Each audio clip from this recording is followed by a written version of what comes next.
mic on. Coach Randall, you there? I'm here, baby. Oh, There we go. He crushed him. Can y'all hear me? Can y'all hear me now? We we hear you good, We baby. got you now. Oh, you loud and clear now, all baby. right.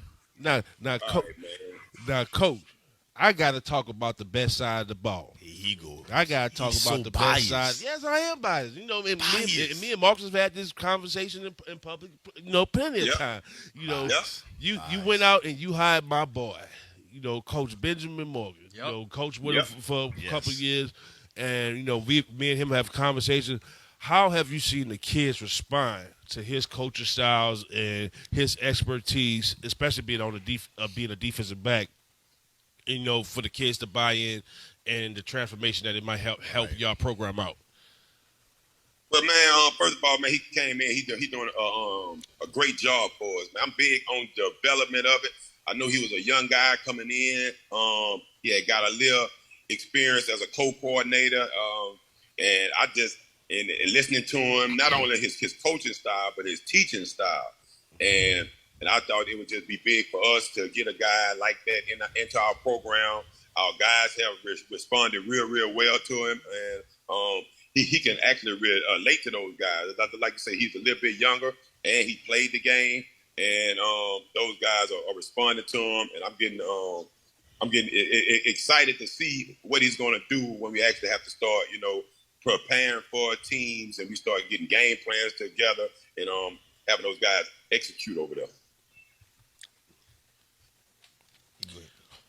Coach, you got your big time dual threat quarterback in Ricky Collins, who just decommitted for Purdue on last week. You've been committed to Purdue for over a year now. You got your 4-star corner and Jordan Matthews, who's currently uncommitted. You got your kid, your old lineman Brackens, who just committed to Louisiana Tech. Javion Haynes committed to UL. You got some kids that's on their way to playing D1. But the big thing is everybody wants to know what's your take on your big-time quarterback, Ricky Collins, with him decommitting from Purdue, and what you think is the best situation for him, and as well as Jordan Matthews, with his decision and what he's probably going to do.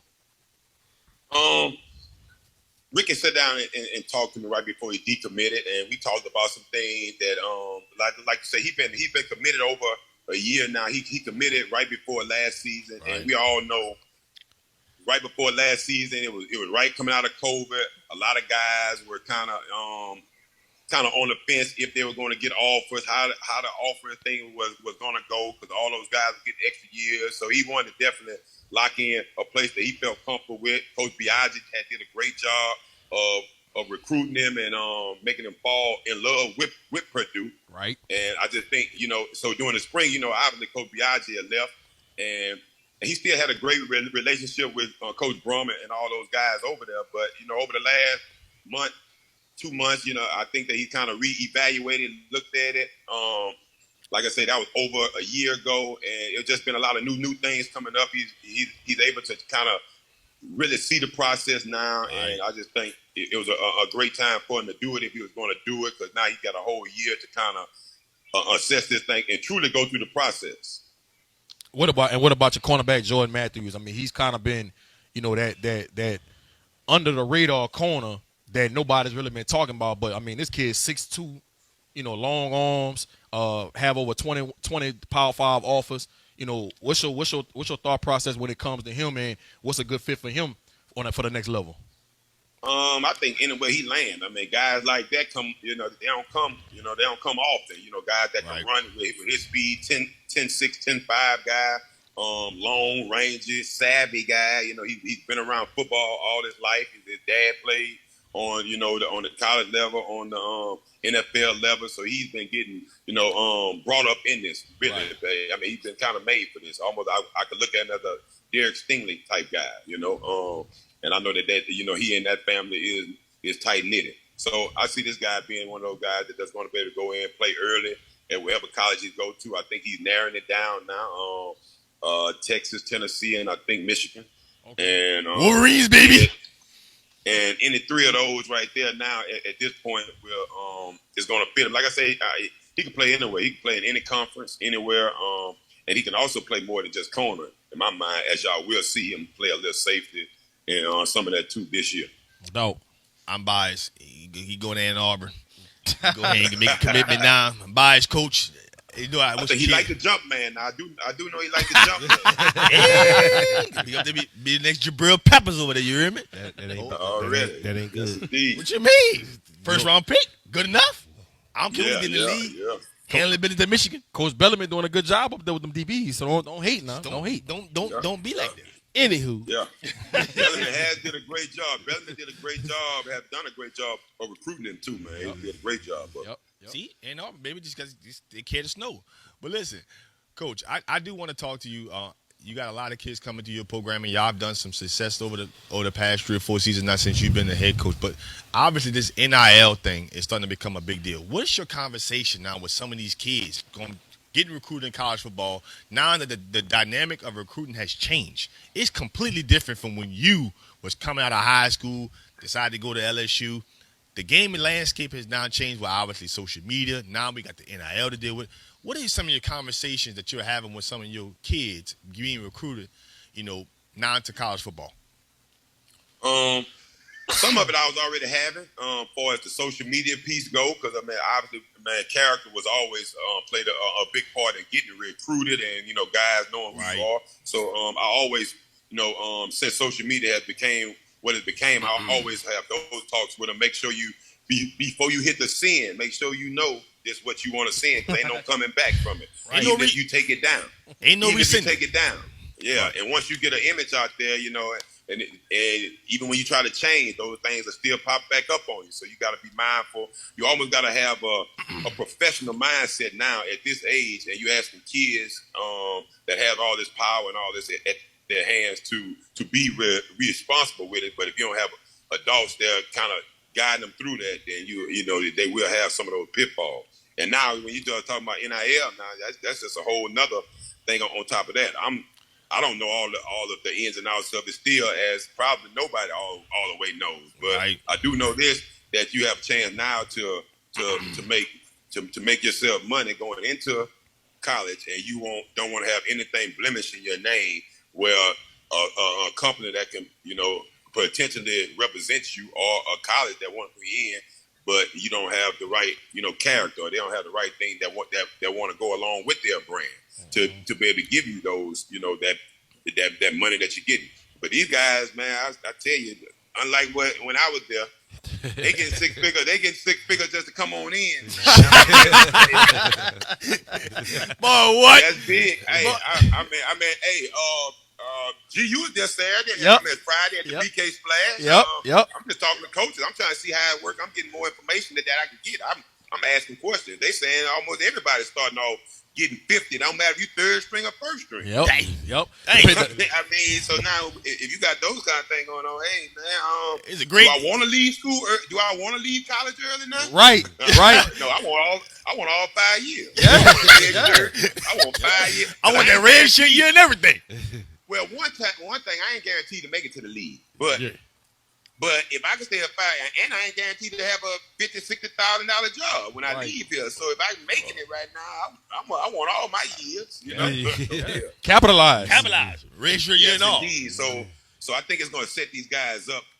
If they handle it right, it's going to set them up for when they leave college. No matter if they make it to the NFL or not, they're going to have a pot that they can pull from to get their life started with. So I think that is a awesome thing right there. Now the next thing will be about the taxes, because I know they're going to get taxed. Some people, if they're not learning the financial side of it now, though, so you're gonna see some pitfalls there. A lot of guys that don't understand money. You got guys in the NFL that don't still understand how to use their money, how their money work, and you see guys who are going broke, quickly. So that'll be the education gonna be the biggest thing to me, and educating these guys when you're giving them these money, because they're gonna probably be on 1099s. So correct. How you gonna pay your taxes? How you gonna get your stuff paid?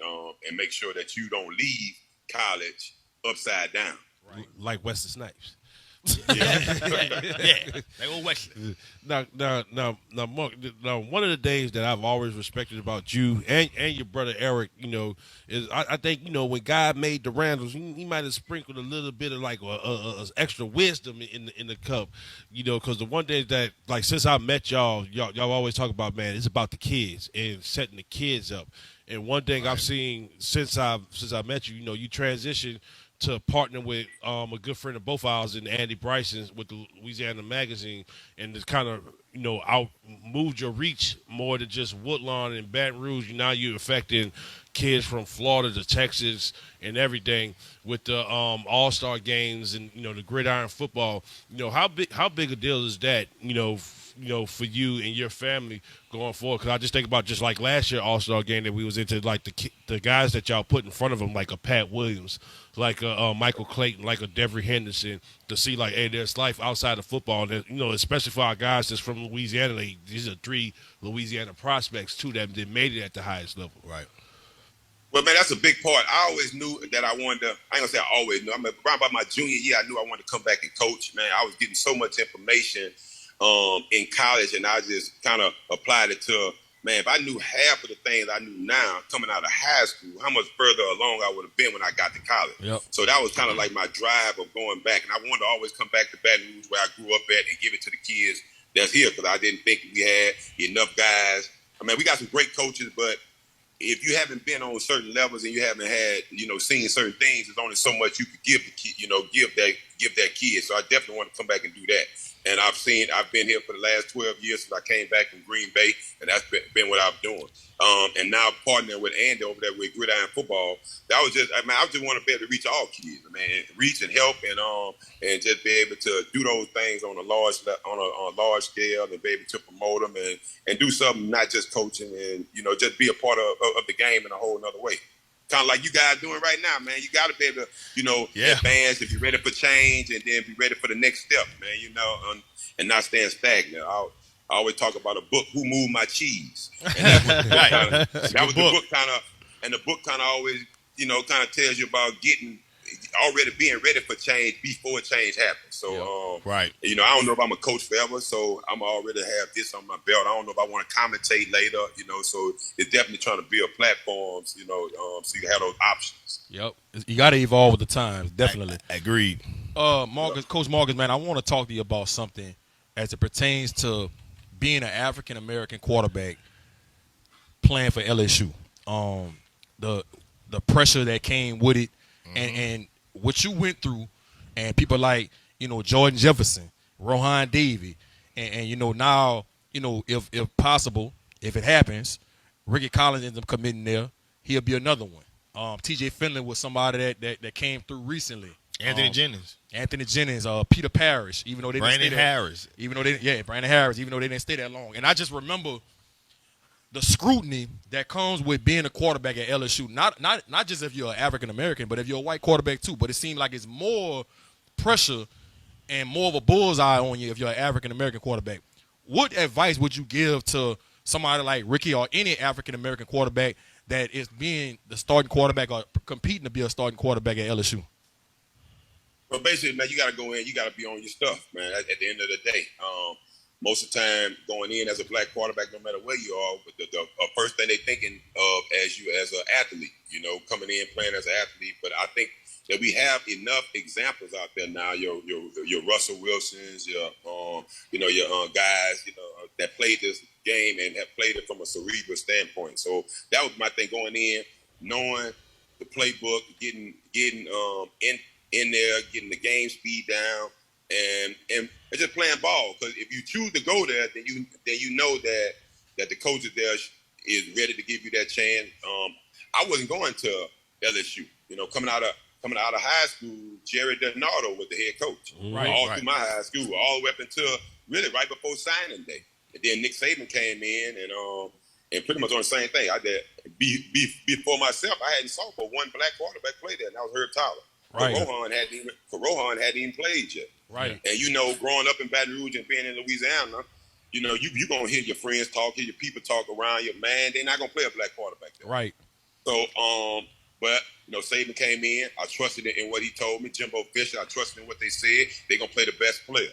So if that's the case, and if I'm the best player, and when I go in there, I just got to prove that. So, and they gave me that opportunity. I ended up playing, multiple. I started 8-9 games my sophomore year, rotated junior year, then started, 8-9 games my senior year. So, you got to be under the right coach. I think Brian Kelly is one of those kind of guys that, that's true to his word. And if I think he's gonna try to play the best player. You see, he just brought in a transfer quarterback from Arizona State. So, I think that he just want to win right now, and I think he know he need to win, so he's gonna play the best player no matter what. So I don't think color gonna have anything to do with it right now. But when you was at LSU, like, did you have those moments where you kind of got overwhelmed as being a black quarterback at a prominent school like that?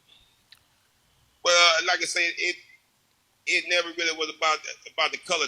Like you said, I know it's down here. We in the South, and it is LSU. So obviously, I'm not gonna be naive to the fact of that. But I gotta say that I never felt that I wasn't playing because of my color. Right. Even when I didn't play. Even when I did have to rotate, I never felt like that. Right. So right. And it was either I wasn't the guy ready to play, or I was the guy ready to play. And then even when I rotated my senior year, it was with another black quarterback. That was Jamarcus Russell.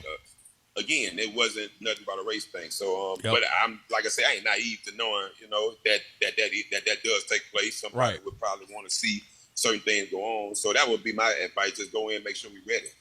And I know you mentioned Ricky Collins. If that's where he goes, being underneath this tutelage and me having it for as many years, I know, a lot of the pitfalls that could come. So he's definitely prepared for all of those things. And just like I told Brian Kelly when he had to talk with him, man, when he come in, he gonna know more than the average, freshman coming in gonna know. And he's gonna be and play, more snaps because he's been starting as a freshman 5'8". He's gonna be and play more snap experience, and there's no greater teacher than experience. And that's what he do have. Yep. See, G Sports LSU the equal opportunity employee. I just had to find out. Listen, man, if you put the dudes in, you're gonna play. I had to find out. Why you gotta ask? Why you gotta ask? Don't ask, don't question. Well, that is the stigma. That is the stigma. If you ask around, that's what people gonna tell you. Right. And I'm not saying that never happened like that. Right. I'm just telling you from my experiences and for what I feel now. Talking and meeting and seeing Brian Kelly's process. Man, Mark, you ain't got to explain that to them. They Michigan fans. They ain't never had a black quarterback. You did. I grew up. One, Denard Robinson. We had two. That's what I'm talking about, man. That's what I'm talking about, man. I'm saying, but greased it. I grew up watching those boys. Yeah, man. We had Devin Gardner too. Yeah, Braylon Edwards, man. I'm talking about. I'm talking about the quarterback position. Y'all had was Denard Robinson. Tom Brady. Stop. Tom Brady. I'm talking about. We talk about black quarterbacks. Shoelaces, baby. Tom Brady ain't black. Shoelaces. No. Denard Robinson. And we had Devin Gardner. I got Denard Robinson. Devin Gardner. Who is that? I ain't seen you in the league. I ain't seen you on that. I'm Michigan fan. Big time hater. Hey, now, Mark, I got to, because we talk about LSU and everybody know I'm the LSU guy. I got to just ask you a question real quick. Go ahead with the last question. I got to ask you, Bluegrass Miracle, or the pass that Joe Burrow drew in the SC championship game when he was running toward the sideline, and pulled out of like 3 tackles and drew a touchdown. I mean, drew a first down on 3rd and 15. Which one was a bigger play? Oh man, the touchdown gotta be the biggest. The Bluegrass Miracle get Kentucky, man. The flip-flop and all of a sudden landed Devin Henderson's hand and he scored. Hey, I gotta say that play won an ESPY.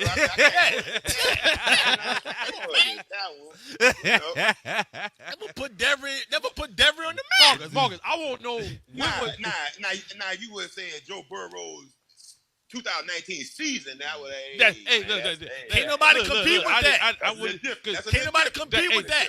That's why I had to ask, because I'm a diehard LSU fan. You know this, you know what I'm saying? Like since Jared DiNardo, like you said, up until where we are now, and it's been some spectacular plays. But like when I tell people, like, hey man, I think the Bluegrass Miracle is probably the play that put LSU on the map. Because think about it, like we had, like you Tip just drill.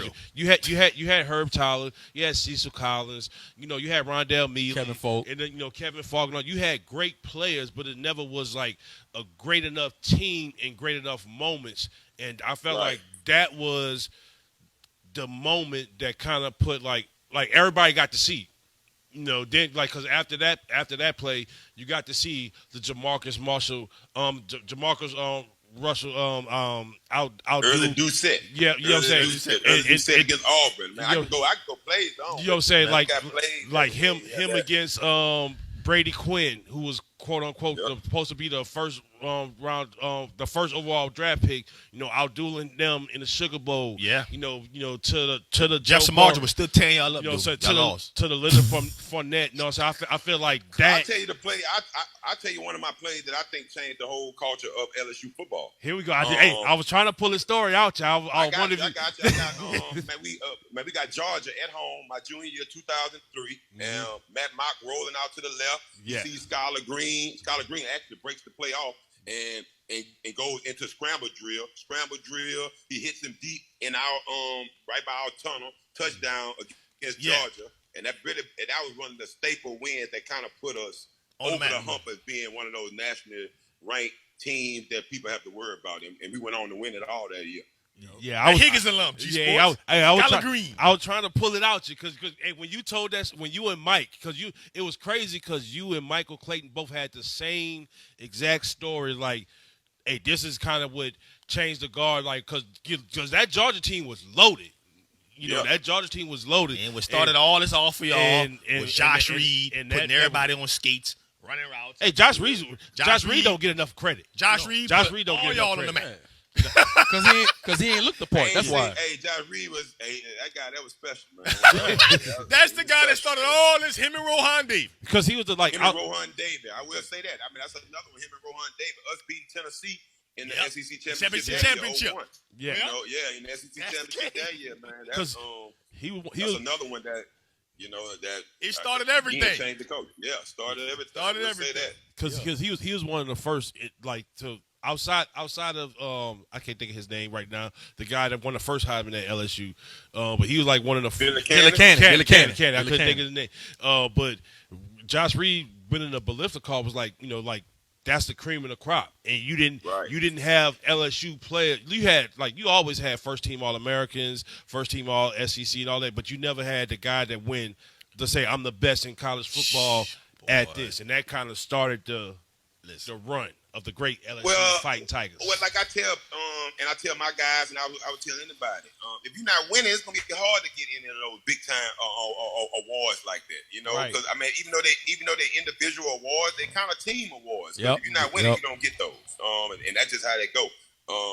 And you're gonna see, and once you start winning, and you can start seeing people like Ben Wilkinson now start winning the O-line award. You got Glenn Dorsey start being probably the most decorated guy in LSU history. Start getting those big time awards that's out there. So when you start having success as winning teams, then you obviously start jumping up and your guys start getting recognized more for those big time honors. No doubt. No doubt, man. Sheesh. Coach Marcus, man, I appreciate you coming on a FanView, man. We gotta get you back on in the near future. Yeah, man. Hey, man, I wanna come sit next to y'all. Hey, Marcus, not every let me in. Hey, Marcus, not every time I offer you and Andy both to come down, like y'all got to pull out the big Rolodex, the portfolio. Man. You know what I'm saying? We in this prime time as y'all, man. I'm in there, man. I saw G right there at the BK space. Say, man, Thursday, you on? I say, I'm on there, man. I'm in the building. Listen, we setting up the show to it. That's gonna be all possible. Yes. We actually changing the platform. We're in the process of changing the platform. We about to change it to like a pivot and I Am Athlete podcast. There it is. I like it's coming. Well, we having real conversations. It's coming. Man, bring me back through, man. Hey, man, bring me. I want to be it's first. That's what I'm talking about. That's what I'm talking about. It's coming. I'm talking about. But look, I'm gonna be on the sideline for many of y'all games this season. Can't wait to see how it's gonna all turn out, man. Good luck to y'all this season, Coach. All right, man. Y'all have a blessed day, fellas. You have a great one, Coach. All right. The great LSU Marcus Randall, baby. Marcus Randall. Listen.